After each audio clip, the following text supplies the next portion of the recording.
Raja hutan mandi di kandang. Indonesia kaya ragam hayati tak terbantahkan. Namun di negeri ini, nestapa dan gembira silih berganti. Kali ini datang dari kota Medan, ibu kota Sumatera Utara. Kabar terbaru dari Medan Zoo, kebun binatang yang sejak 2020 diambil alih pengelolaannya oleh pemerintah kota Medan melalui perusahaan daerah pembangunan Medan. 3 bulan terakhir, 5 harimau, 3 harimau Sumatera, 2 harimau Benggala mati dalam kandang yang lembab, kotor, dan tak terurus.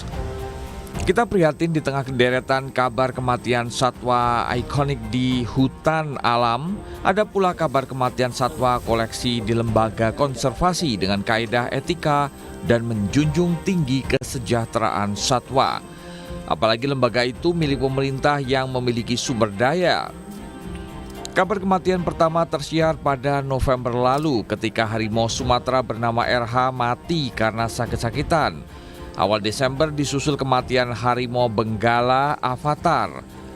Publik pun gelisah hingga Badan Konservasi Pemerintah turun tangan. Medio Januari 2024, publik menggalang dana demi menyelamatkan satwa-satwa terancam punah yang dilindungi di sana.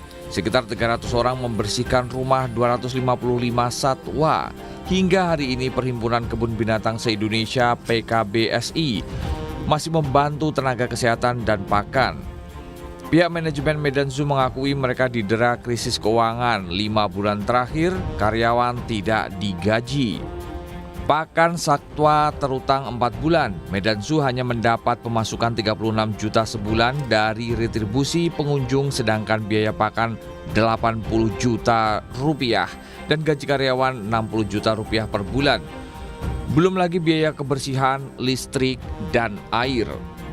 Di sisi lain, pengunjung kebun binatang yang didirikan pada 1952 itu merosot dari sekitar 10.000 orang per bulan jadi 2.000 orang per bulan.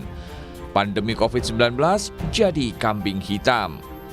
Kabar dari Medan Zoo sekali lagi sangat memprihatinkan. Satwa-satwa tidak minta dikandangkan. Keberadaannya dilindungi undang-undang dan peraturan menteri atas nama edukasi atau konservasi dengan jaminan pakan dan kesehatan, termasuk keberadaan dokter hewan. Sayangnya, beberapa bulan terakhir semua itu tak dipenuhi. Wali Kota Medan Bobi A. Nasution menyatakan pihaknya segera mengambil langkah penyelamatan. Kebun binatang itu akan ditutup sementara untuk dibangun ulang. Namun tidak jelas apa langkah selanjutnya. Kompas ID 26 Januari 2024. Tragedi di Medan Zoo berbanding terbalik secara sosiologis dengan penghormatan yang diberikan kalangan masyarakat lokal terhadap harimau Sumatera. Sebutannya berasosiasi dengan yang dituakan seperti Datua atau Inya Minangkabau, Rimoyang Aceh, Rimau Kerinci, dan Opung Sumatera Utara. Publik pun menyematkan sebutan Raja Hutan, hak dan kewajiban kebun binatang diatur jelas. Berikut sanksinya. Atas nama si Raja Hutan yang mati di kandang, tegakkanlah aturan.